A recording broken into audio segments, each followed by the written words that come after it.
victory of Georgia St. Pierre and Dillashaw. So, we're playing with house money as this is. If you've been following the show, you're definitely in the black. You're playing with, whoever your bookie's money is right now. We're definitely we're at a good point where we can really start making some serious money if you're willing to step out and, take some risks. But remember, my system's for the long haul. It's for the grind. I'm not in the business of, coming on here and telling you, oh, we're gonna hit a bunch of plus 500s and we're never gonna be wrong, and we're not. That's la la land. Again, that's bullshit. This is about making. If you guys can pull a 3-to-1 or a 3-to-1 back to back or a 5-to-1. When I was going to Vegas a lot with a buddy of mine who was a degenerate gambler out in Vegas, like the whole thing was picking 2 money line teams and taking get a 2.5-to-1, 3-to-1 on $100, $50. That's a great evening. Get a couple of drinks, watch the game, play some nickel slots with the locals.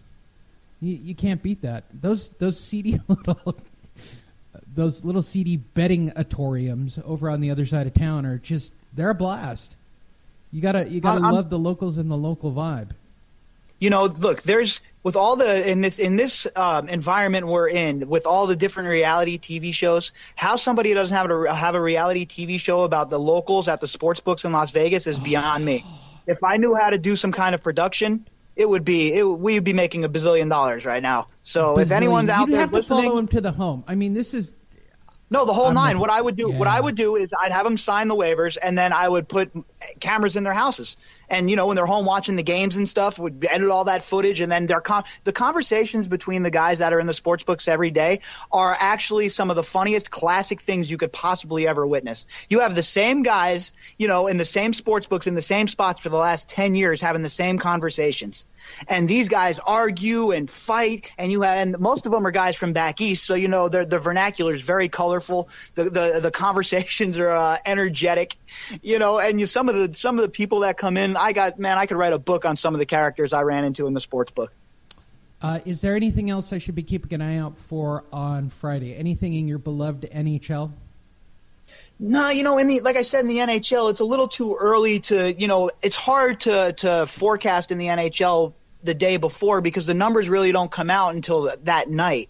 The night before the games, because a lot of the NHL games are, there's 7, 8, 9, 10 games a day, kind of like the NBA. So they don't put the numbers out. Sometimes they'll get overnights out, but if the team had played the night before, you won't have a number for that.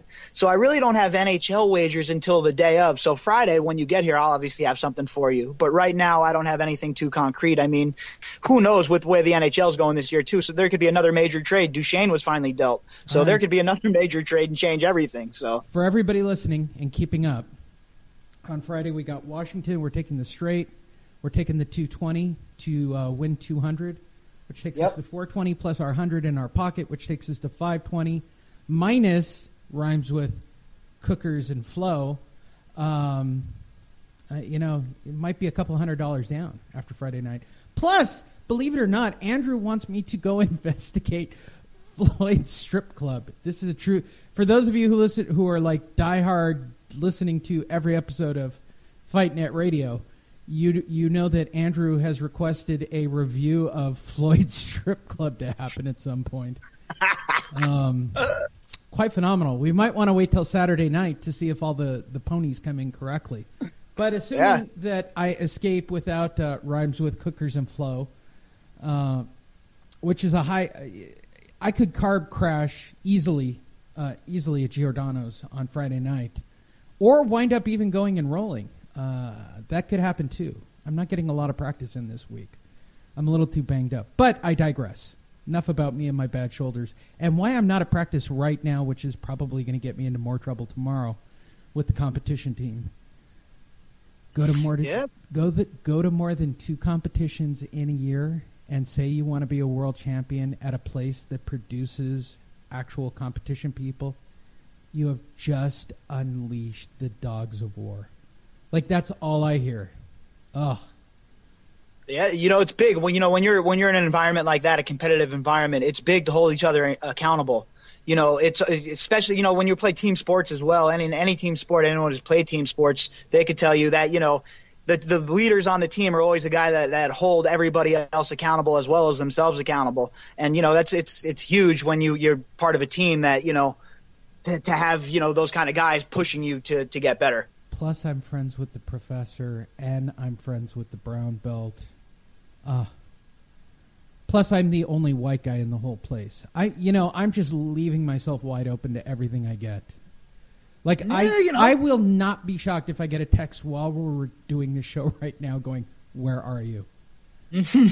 I literally was turning around. So I do midday roll. I think my optimum training time is 12 noon. I just love it. It's perfect for me. I'm warm. I'm old. It works. I was driving up there, too much traffic. I get up there and I see the soul. I will only refer to him as the soul snatcher, which this is the guy who 3 weeks ago hip tossed me onto my left side, giving me the shoulder injury that I have. Now today, I saw him get out of the car and going in for midday roll, which is a rarity. I'm like, I'm not into it. I already know how this is going to play out. They're going to pair me up. It's going to be the way it is. I'm already turning around. I'm not even a block away before my cell phone goes off going, "Where are you?" I turn around. I go back. We start spar. The soul snatcher, without even batting an eye, we're rolling. It's looking good. I've actually added a little bit of strength and size to myself in anticipation of this day. It's been 3 weeks. Grabs me in an arm bar and flips me around. Now, I want to make this clear to everybody. He's about the same skill level as me. He's also a mechanic / former football player who has no idea of what fear looks like or stopping or anything. Who I don't even think he knows he's using that much muscle. I was all the way wrapped around him, coming around the other side, and somehow he had my arm and flipped me over and yanked my arm clear out of my... I felt like it was being yanked clear out of my socket. And on the bad side. And all he did was smile. Yeah, there's always that guy in the gym, there's the old men with the great... He's the nicest guy, too. Most of them are. God. That's the crazy thing. That's the crazy thing, especially about jiu-jitsu. It's really the nice guy you better look out for in jiu-jitsu. The guy that's really willing, putting in the 7-8 hours a friggin' a day sometimes, some of these crazy guys. That's why I stopped going to evening classes, because I've got 2 spazzy heavyweights and I've got the soul snatcher. Everybody thinks I'm kidding when I say I'm going to middleweight for the Pan Am Games, just so that I can get... I know I can never get off this line. Doesn't matter what weight I cut to. I'm always going to be a heavyweight because of my size. I'm not kidding when I say I'm going back down to middleweight. There's just no way I can compete with those big guys. Like, legit heavyweights? Legit 220, 230 guys who aren't just bloated old people like myself? No. They're thick and those are badass dudes. Dudes that have been athletes their whole lives in one capacity or the other. In one capacity or another. And he's a mechanic. He was telling me a story one day about walking out with a transmission mad.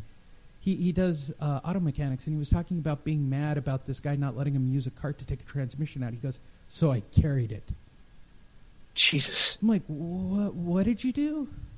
Easy, Lou Ferrigno. Yeah, right. You just hurt the transmission out to your vehicle and tossed it up on the back end, huh?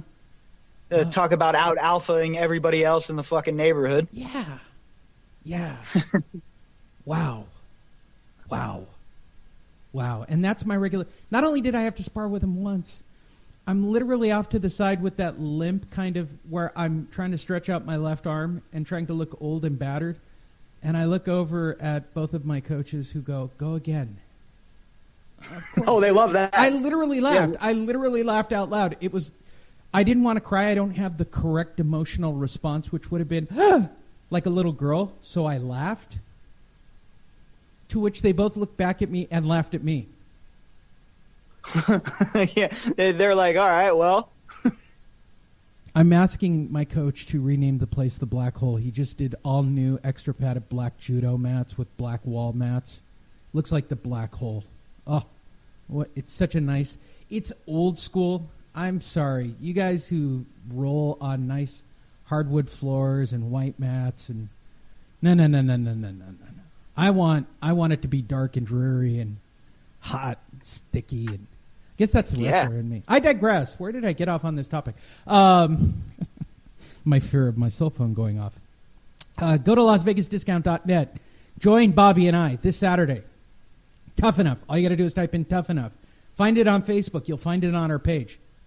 Operation Knockout. Tickets start at $15.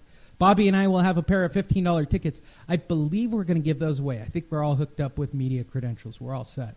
So we'll probably be giving away 2 tickets to the event.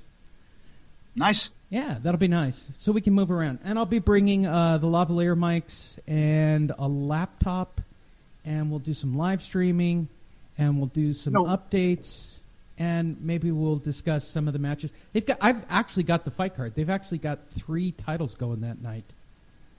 Nice. You know what we should do? We should give those, since it's Veterans Day, we should give those tickets to some soldiers. You would think.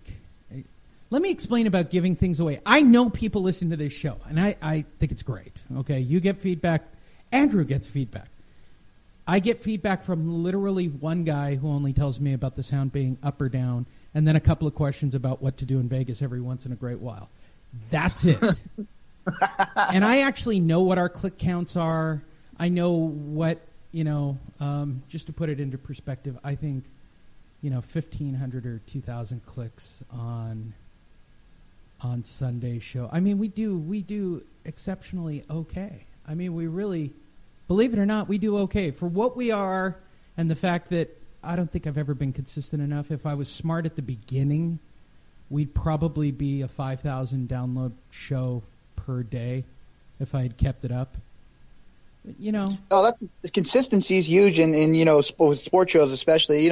People like to listen to personalities, and then if it's dodgy, they find other things to do with their time. You know what I mean? But with the world of podcasts, though, it's nice. You can go and download stuff previously that you missed out on, and with technology now, it's awesome. I just saw a meme the other day talking about how living through the VHS onto DVD stuff. It's amazing to think about. There's people alive that never, that don't even know what a VHS tape is.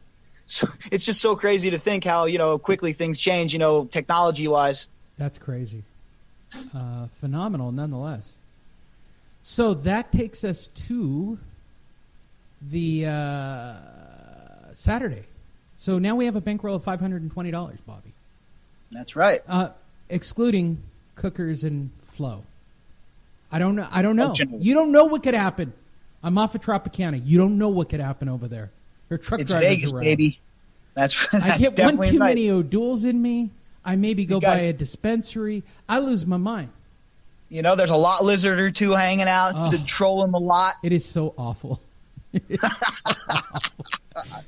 place I stay at, I will stress it.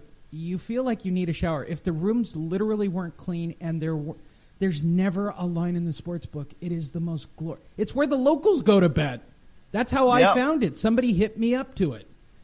Here's another one. Here's a quick one that for people that want to come to Vegas, if they're here for the Super Bowl or whatever and there's long lines, you can go to the Tuscany, and inside of the Tuscany there's a William Hill book, and it's a real quick procedure, in and out. Yep, I know about that one as well. If the Tuscany wasn't such a grade A dump, they haven't renovated their rooms. At least the Days Inn at one point put the entire update in.